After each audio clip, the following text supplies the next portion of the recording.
Saya mau ambil merpati jambul saya nih. Ini untuk hari yang kelima nih. Kemarin hilang, mabal. Wah, ini responnya udah langsung cepet nih. Jambul. Tuh, wah. Wah, ini jangan-jangan harus dibawa nih. Tapi ininya mendung-mendung gimana ya? Ini saya simpan di sini aja dulu lah. Tapi ini udah berbeda dari hari kemarin. Oh, ininya udah mulai ngandung nih si betinaannya tuh. Nih, lihat teman-teman. Tadinya kemarin ya. Kemarin kalau teman-teman sudah lihat videonya, jangan ditiru, jangan dicontoh. Itu saya hanya eksperimen saja, mencoba langsung menerbangkan jauh si jambul ini, merpati jambul saya. Jadi gimana ya? Sebetulnya itu deket aja dia belum fokus ke betinanya. Atau masih kadang suka bingung. Sama halnya waktu pertama kali merpati saya yang si jenius itu dibawa ke lapak JTS. Nah, awal pertama beli belum tahu telur, terus giring, saya mainkan, saya bawa ke lapak JTS. Nah, itu ketika saya nyampe di lapangan, si merpatinya tuh giringnya kendor atau nggak giring, teman-teman. Tapi saya terus memaksakan, cuman kan karena berbeda karakter juga ya. Kalau jenius itu ketika pertama saya terbangkan, nah itu bagus, teman-teman. Jadi bagusnya dalam arti dia langsung menuju ke lapak. Nah, terbangkan jarak dekat, terus saya coba mundurkan sedikit, kurang lebih jarak berapa ya? Satu kotak di lapak JTS itu. Nah, untuk si jenius itu menuju, kemungkinan juga karena si jenius ini usianya sudah cukup umur merpatinya nih. Nah, di hari kemarin itu saya nyoba ini nih, si jambul. Nah, saya juga udah ini sih, udah sempet, wah ini kurang yakin, apalagi nggak ada gandengannya atau nggak ada partner merpati yang sudah mapan, yang tahu jalan. Nah, itu saya coba mundurkan. Nah, alhasil ini si jambul itu muter-muter, teman-teman. Cuman saya udah yakin ya, karena saya udah satu adaptasi lingkungan dulu, saya biarkan di lapak JTS kurang lebih 5 menit. Terus yang kedua, saya udah terbangkan jarak dekat-dekat, hanya satu petak atau satu lapak, di lapaknya aja tuh bagian kotakannya saja, nggak jauh-jauh. Jadi saya udah yakin itu hanya merpatinya kebingungan saja. Nah, setelah itu menunggu ya kurang lebih sekitar 15 menit. Nah, alhamdulillah si jambul ini kembali ke lapak. Walaupun tadinya sempat saya nyari karena ada informasi dari salah satu penghobi juga, katanya ada di tiang listrik katanya si jambul nih. Jadi saya coba pantau. Nah, ternyata ketika saya coba pantau itu si jambul ini muter-muter lagi. Dan itu udahlah saya ikhlasin.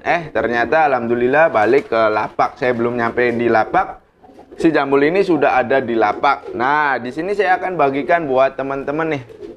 Jadi tips untuk agar merpati kita itu tepat ke betina.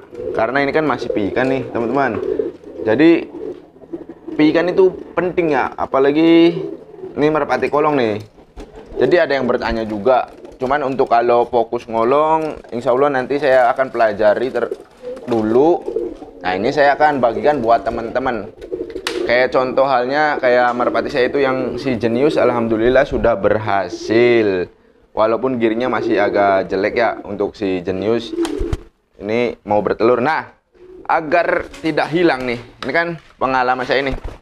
Nah, ini ada si jambul. Ketika baru datang di lapak itu teman-teman biarkan. Tadi kan saya dibiarkan dulu seperti itu. Nah, setelah itu teman-teman bisa melakukan naik turun seperti ini. Nah, biasanya kalau merpati piyik, kalau teman-teman sudah nonton video saya yang kemarin itu, nah di sini kan seperti ini. Nah, ketika dibawa ke lapangan itu nggak seperti ini, teman-teman. Berubah, diam saja, bahkan nggak ngerespon ke betinanya. Nah, gimana nih agar nanti ke depannya itu bagus? Yang video kemarin itu saya hanya untuk mencontohkan, ini fatal ya kalau kayak gitu. Kalau teman-teman punya merpati yang terus melakukan cara yang seperti itu, langsung dibawa ke lapak, ya akibatnya bisa hilang. Jadi teman-teman itu harus lakukan seperti ini. Nah, alangkah baiknya kalau saya pribadi biasanya itu saya untuk merpati yang piikan seperti ini nih, saya ngelatihnya di dekat kandang saja. Gak usah dibawa ke sana dulu sampai si betinaan ini bertelur.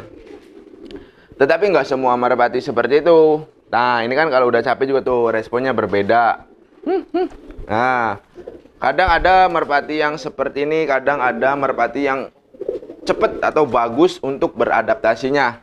Nah, gimana kalau anggap saja ini kurang lah, merpatinya kurang beradaptasi atau lama beradaptasinya. Nah, ini saya bagikan tipnya buat teman-teman. Jadi yang pertama teman-teman jangan ini membawanya dulu ke lapangan atau ke tempat yang belum pernah didatangi si merpatinya nih. Nah, usahakan sering-sering melakukan pemanasan seperti ini nih.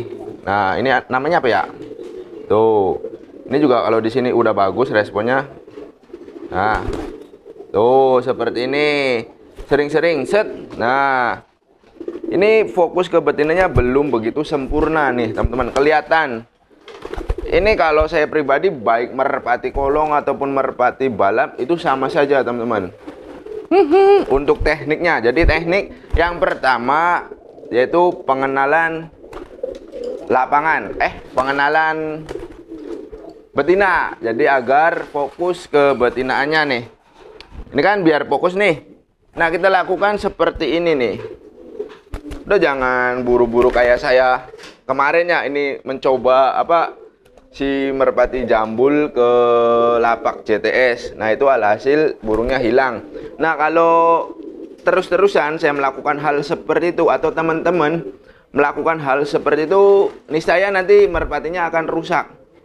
Nah, kalau sudah rusak itu akan susah lagi ya, bahkan bisa jadi menjadi karakter. Jadi bukan karakter ya, kebiasaan si merpatinya nih, baik merpati kolong ataupun merpati balap. Jadi kalau untuk saya pribadi itu biasanya melakukan seperti ini dulu nih. Nah, teman-teman juga bisa lihat tuh. Walaupun di sini kalau dia sudah kelelahan, dia pasti hilang kontrol atau hilang giringnya ke betina nih.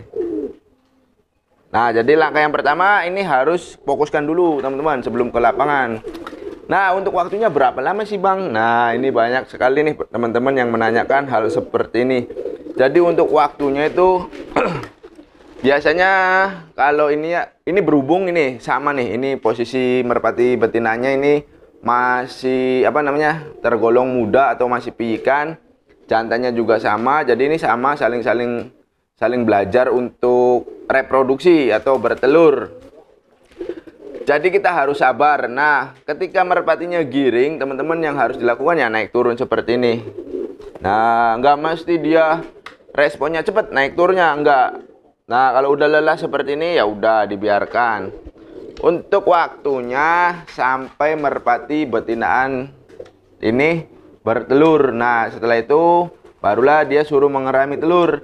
Nah, setelah sudah tahu telur, nanti itu biasanya tingkat giringnya sedikit meningkat, teman-teman.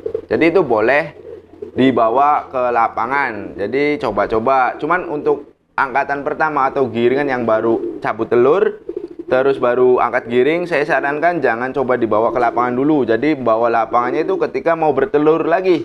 Jadi tepatnya biasanya rutinitas merpati, siklus giring merpati itu biasanya hari Minggu. Nah, di hari Minggu itu biasanya merpati giringnya keras.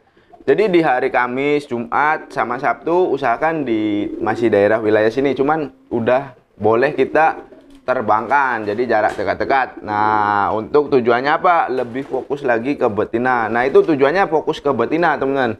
Nanti nanti saya akan mempelajari bagaimana merpati ini fokus untuk ngolong ya. Nanti saya juga belajar sharing dengan yang lain bagaimana merpati ini agar cepat terbang tinggi.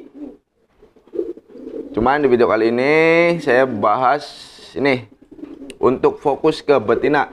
Jadi sama saja teman-teman, baik merpati kolong ataupun merpati balap. Ini pertanyaannya kalau nggak salah ini 2 bulan yang lalu nih ada pertanyaan seperti ini.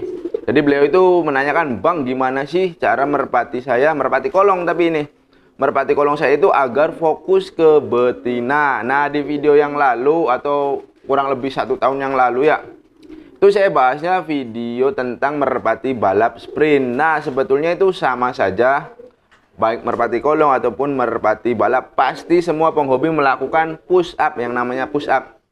Kenapa? Karena bertujuan ini untuk ke betina. Jadi nanti di lapak juga kalau sudah fokus di sininya, jadi ya akan fokus atau terbiasa dengan betinanya atau sudah mengetahui betinanya. Jadi nanti gampang. Beda halnya nih teman-teman, kalau gimana caranya agar nggak keluar patek. Nah, itu kan kita harus cari tahu dulu si merpatinya. Coba bayangkan teman-teman, kalau merpati ini nggak fokus nih, nggak fokus ke betinanya atau nggak tahu dengan merpati betinanya, itu pastinya dia akan kebingungan ke betinanya. Jangankan untuk menuju atau terbang tinggi ya, ke betinanya saja dia nggak fokus. Nah, kalau ini kan udah alhamdulillah nih, tuh liatin tuh seperti ini kan. Nah, ini masih kebingungan tuh, tapi kalau ada merpati lain dia langsung cemburu. Nah, seperti ini. Jadi kalau seperti ini nggak apa-apa teman-teman, terus lakukan nih. Ini kan udah kecapean, biasanya diistirahatkan. Nah, lakukan terus naik turun. Nanti kalau sudah, biasanya hari besoknya itu atau hari berikutnya giringnya akan semakin bagus. Ini karena kemarin itu muter-muter mungkin kelelahan juga, jadi ini udah lelah nih. Nah, ini kan nggak ada respon nih tuh. Ini karena capek teman-teman tuh. Kalau merpati piyik kayak gini. Nah, makanya hari ini saya nggak bawa ke lapak JTS nih. Kebetulan hujan juga sekarang. Tuh, jadi lakukan tahap seperti ini ya teman-teman. Nih, tuh ini kan masih nggak giring. Wajar ini teman-teman, merpati pijikan seperti ini. Teman-teman kasih jamu apapun ya, kasih obat, kasih doping, yang mahal sekalipun harganya ratusan ribu nih. Ya alhasil kalau merpati pijikan nggak berpengaruh ya teman-teman, apalagi yang belum tahu telur. Jadi kembali lagi ke watak si merpatinya. Kalau merpatinya watak atau karakternya giringnya bagus, tanpa obat, tanpa jamu pun insya Allah giringnya bagus. Nah, kalau seperti ini kan ini normal nih. Bagus enggak, jelek juga enggak nih. Tuh, normal ini kalau merpati pijikan seperti ini. Apalagi perdana giring belum pernah mengetahui telur. Jadi mungkin juga kalau di kolong ya. Kalau di kolong mungkin seperti ini giringnya. Tapi kalau yang ternakan saya itu yang kayak anak-anak raja pukul ya alhamdulillah. Walaupun perdana giring itu udah bagus, enggak seperti ini giringnya. Nah, kayak si ini, si Bima sama nih. Nih, ini kan Bima nih. Bima juga perdana giringnya bagus. Jadi, kembali ke karakternya. Jadi, bukan dari cara atau teknik ada rahasia khusus, teman-teman. Bukan. Nah, ini juga tuh. Ya, sebetulnya sih ada nih, teman-teman. Cuman kan, ini saya baru nih di kolong. Jadi, takutnya ngerusak karakter atau bawaan merpati kolongnya nih. Takutnya nanti nggak bisa terbang tinggi atau gimana. Nanti mental lurunya itu. Jadi saya biarkan secara alami. Sekalian hitung-hitung saya belajar dari nol nih. Nah, mudah-mudahan nanti bisa saya terbangkan secara jauh nih, jarak jauh, terus bisa tinggi, bisa ngolong nih, mudah-mudahan ini. Ya, minta doa dan dukungannya dari teman-teman semua nih. Nah, mungkin segitu saja teman-teman cara agar merpati kolong bebas ya. Ini merpati kolong bebas tepat atau fokus ke betina. Jadi bukan ke kolong dulu, kita nggak bicara kolong dulu. Jadi ini langkah awal agar merpati kalian itu bisa fokus ke betina. Nah, ini berlaku untuk merpati kolong bebas dan merpati balap sprint. Jadi lakukan naik turun setiap hari. Nah, untuk itunya jangan terlalu kecapean. Jadi kalau udah lelah seperti ini berarti pertanda ini si merpati kolong saya ini sudah kelelahan. Jadi udah nggak usah dipaksakan, kita istirahatkan. Nanti setelah istirahat, nanti coba kasih minum dulu, kasih minum, terus dicoba lagi. Kalau udah nggak mau ya udah, nanti besok lagi. Nah, mungkin segitu saja video kali ini, cara agar merpati kolong teman-teman itu bisa fokus ke betina.